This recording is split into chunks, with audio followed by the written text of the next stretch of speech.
우리가 보통 상정하는 건 뭐였어요? 원고의 소구 채권에 대해서 피고가 나름대로 자기 채권이 있는 반대 채권을 갖고 상계항변한다. 그 다음에 그것에 대해서는 계속 물어보죠. 상계항변이 등장하는 것의 출발점은 216조 2항에서 출발해야 돼요. 항변이긴 한데 거의 이게 그 채권 자체가 등장하면서 반대 항변 카드로 쓰는 게 마치 청구급으로 쓰는 셈의 역할을 해주기 때문에 기판력에 있어서도 이유중의 판단임에도 불구하고 216조 2항이 이게 주문중의 판단과 마찬가지로 기판력이 미치고, 그러다 보니까 이게 상계항변으로 쓴 채권을 별도로 나름대로 독립적으로 청구했을 때 어떤 국면이에요? 원고의 소구 채권에 대해서 피고 입장에서 자기도 나름대로 채권이 있다고 상계항변을 하고서 다시 또 별도로 그 채권 자체를 청구하는 이런 경우에 대해서 어떤 채권, 소구 채권, 소송상 구하는 채권이죠. 이래서 상계항변, 자기도 채권이 있다고 상계항변하죠. 그러니까 소구 채권, 이 상계항변 위해서 자기가 자동 채권, 그러니까 상계에 제공하는 채권이라서 자동. 그러면 이 소구 채권은 수동 채권이라고 그러죠. 즉 이건 반대 채권이 되는 거죠. 이런 식으로 상계항변한다 하는데 이 상계항변을 하면서 별도로 이걸 1번 채권이라고 합시다. 예컨대 뭐 대여금이면 대여금이라고 하는 청구를 하는데 이 입장에서는 자기도 뭔가 외상대금을 받을 게 있다. 뭐 이런 식으로 하는 2번 채권을 상계항변으로 간이한 결제식으로 소송상 행사하면서 항변을 했는데 이 2번 채권을, 외상대금 채권을 의뢰 입장에서 원고가 돼서 갑을 피고로 별도로 냈을 때 또는 이 역순의 경우에, 사실은 이 순서와 역순 자체도 구별해서 우리가 봐요. 근데 여러분은 그 순 거기까지 볼 필요는 없어요.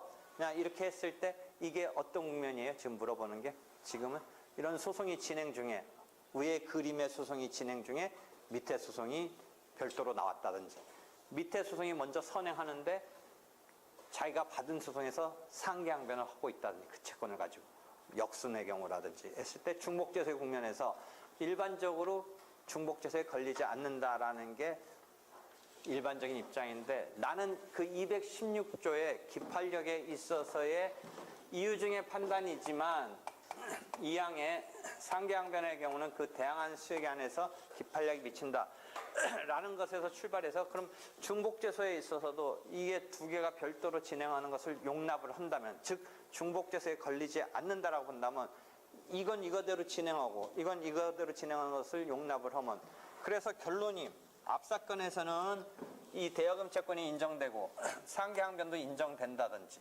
하는데 이쪽은 2번이 인정 안 되든지, 또는 여기서는 인정 안 되는데 여기서는 인정된다든지 하는 상황도 특이하게 나올 여지는 있다. 왜? 이 법원과 이 법원은 틀린 법원이고, 판단은 여기서 펼치는 공방과 여기서 펼치는 경우는 완전히 똑같은 식으로 펼쳐지지는 않는 거니까 대부분 여기서 인정되면 이게 인정된다든지, 여기서 부정됐으면 여기서 부정된다든지로 가는 게 맞겠고, 대부분 그럴 거겠지만 아닐 수도 있는 건데, 이렇게 갔을 때 이거에 다양한 수요에 한해서 판결이 서로 갔을 때 확정이 됐다라고 했을 때 여기에 기판력이 미친다 라고 한다면 엇박자가 난다라는 거죠.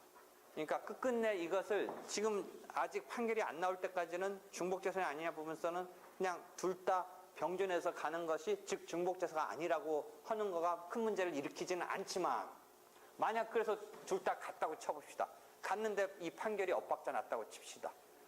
그러면 여기서는 인정된 판결의 이유 중의 판단이 기판력이 있다라는 건 뭐예요? 여기와 관계에서 뭐예요? 이게 통용이 돼야 되잖아요. 근데 여기서 지금 아니라고 하고 있잖아요. 이쪽 선은 또. 그러면 이게 엇박자가 나니까 나는 사전에 어떻게 하고 싶다? 사전에 기판력을 전제로 해서 중복죄소를 걸고 싶다가 내 이야기예요. 그래서 여러분 책을 보면 상계항변에 있어서 중복죄소에서 소수적인 입장이긴 하지만 중복죄소로 걸어야 된다는 입장이 나오는 거예요. 되겠어요? 되겠죠? 이런 상계항변은 곳곳에서 문제가 터지는데, 나머지 한 5, 6가지 쟁점이 곳곳에서 문제되는 건 여러분이 어느 정도 공부하면 이제 정리가 돼요. 근데 기본 출발은 이 상계 항변이라는 것의 특성은 다른 항변과 달리 거의 천국급의 존재라는 것을 전제로 해보면 많이 풀려요. 이게 천국급이라는 거죠. 방어이긴 한데. 그러면서 풀어나갈 수가 있어요. 하여튼 나머지 5, 6개 쟁점은 있는데 최근에 판례로 등장한 거는 뚜렷한 건 없으니까 알아서 정리하시고, 상계와 관련돼서 하나 또 최근에 문제가 됐고 그건 평석도 많이 나와요. 뭐냐면 원고가 청구를 했어요. 한 뭐 예를 들어 한 좀 더 큰 금액, 한 15억, 예, 정확히 모르는데 한 뭐 예를 들어 한 8억 정도 했어요. 8억. 피고가 자기도 돈이 받을 게 있다고 한 3억 정도 뭐 이런 거, 예를 들어 정확히 금액은 모르겠는데 한 그런 정도 상계하겠다고 그랬어요. 그래가지고 결국은 조정이 됐어요. 조정이 돼서 뭐 예를 들어 한 중간쯤 어떤 금액 정도로 처리를 했어요. 그렇게 한 상태예요. 다시 정리해 볼게요. 좀 이따 나오는데 거기에는 금액도 정확히 나올 것 같은데, 하여튼 조정이 됐어요. 조정이 돼서 이제 금액 얼마 정도 주는 걸 X가 이렇게 해가지고 여기가 더 큰 금액을 요청하고 여기가 조금 금액인데 뭔가에서 타협돼서 어떤 금액으로 정리가 돼서 조정이 됐어요. 조정이 돼서 조정 조서가 꾸며졌어요.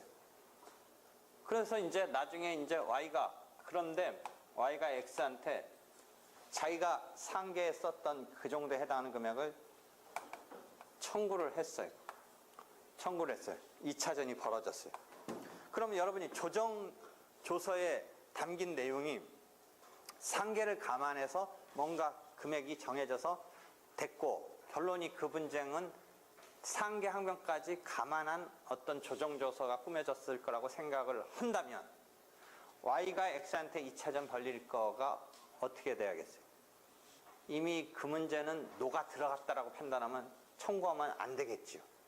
그렇죠? 그런 문제가 한번 불거졌어요. 상계에 대해서. 그건 논란이 좀 많아요. 소송상 방어 방법으로서 상계 항변이 있었으나 절차 진행 중에 조정이 성립됨으로써 수동채권의 존재에 관한 법원의 실질적 판단이 이루어지지 않았다. 즉 이게 원래 소송으로 치면 상계 항변이 되려면 그게 예비적, 상계 항변이 예비적이라는 거에 여기서도 쓰여요. 원래 소구채권이 먼저 정해지면 되지, 이게 가타부타해서 인정되지 않으면 상계까지 갈 필요 없잖아요. 그런 의미가 예비적의 의미 중에 하나죠. 이해되겠어요? 소구채권의 존재를 확정해놓고 되니까 나도 내 카드로 지금 상계하겠다라고 나가는데, 이게 인정 안 되면 그 다음 얘기할 필요도 없죠. 근데 지금 조정이 됐다는 거는, 내가 볼 때는 조정이 됐다라는 거는 나는 이거에 조금 부정적인데, 소구채권 이게 확정은 안 했지만 잠정적으로 어떤 판단자든 당사자든 머릿속에 그런 게 감안돼서 너도 나한테 받을 거 있지만 나도 너한테 받을 거 있으니까 그래서 조정으로 한 중간 어떤 타협점에 이런 금액으로 우리 합의하자, 이렇게 해서 됐으니까 사실은 원고의 소구채권도 나름대로 감안된 거고 상계의 제공 내용도 감안된 거고 이런 거라고 난 판단되는데, 여기서 뭐라고 얘기하냐면 소구채권에 대해서 실제 판단이 없었다. 그래서 상계 항변의 사법상 효과는 발생하지 않는다. 그렇게 했어요. 사법상 효과가 발생하지 않아요. 그러니까 상계가 됐으면 이 카드를 쓰면 안 되는 거예요. 근데 지금 쓰느냐 부분에서 문제가 됐어요. 정확히 금액 볼게요. 을과 갑 사이에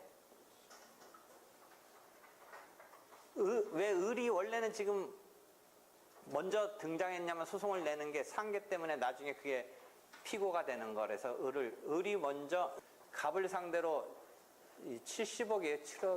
7억이네. 7억 정도 소송을 냈다. 이해됐죠? 일단 그랬더니 갑이 일단 그 자체의 피고인 갑이 이제 그 내용을 다투면서 하여튼 예비적으로 자기도 1억 5천 정도 있다, 상계하겠다고 했다. 그래서 결국 한 3억 3천 정도로 조정이 됐다. 조정이 성립됐다. 이제 이런 거예요. 그런 상태죠.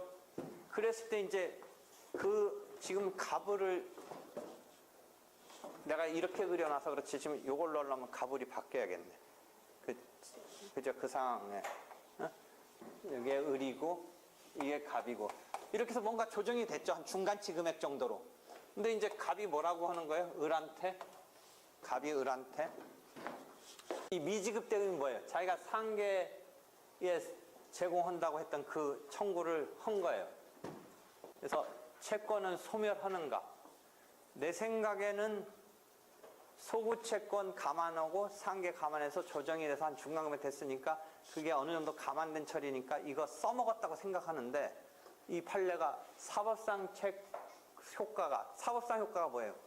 소멸되고 소멸돼야 되는데 소구채권이 확정되지 않은 거다. 정식 소송 같았으면 소구채권 확정되고 그 다음에 거기서 인정되고 상계에 따지고 뭐 했을 텐데 이거는 그러지 않은 채 끝났으니까 상계에 써먹은 것에 대해서 아닌 거다. 이런 식으로 갔어요. 이게 여러분 아마 이렇게 저번 작년에 왔을 때도 나한테 질문을 했나? 내가 이 문제를 냈나? 그랬나? 질문이 왔는데 이게 결국 뭐냐면 뭐하고 또 연결되냐면 상계권, 형성권의 소송상 행사라는 거기 가서 보면 어떤 논리가 나와요? 형성권을 소송상 행사했는데 결국은 소가 취하됐다든지 부적법 각하됐다든지 해서 소송의 그 진행이랄까 결과가 결국은 의미 없는 상태로 갔을 때 이 형성권을 행사한 사법상 효과가 어떻게 되느냐 그 쟁점이 있죠.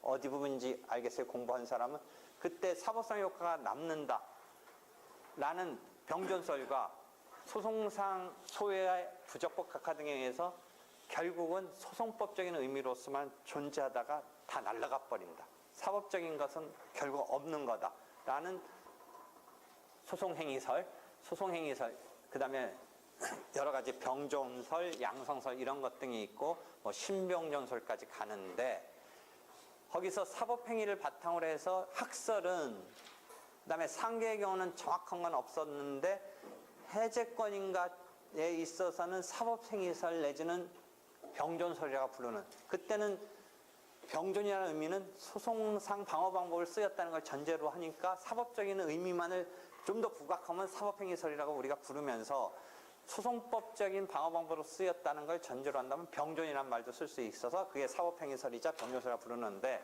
그런 입장으로 처리한 판례는 있었는데 한편 그런 상황에서 학설은 어떤 입장이었었어요?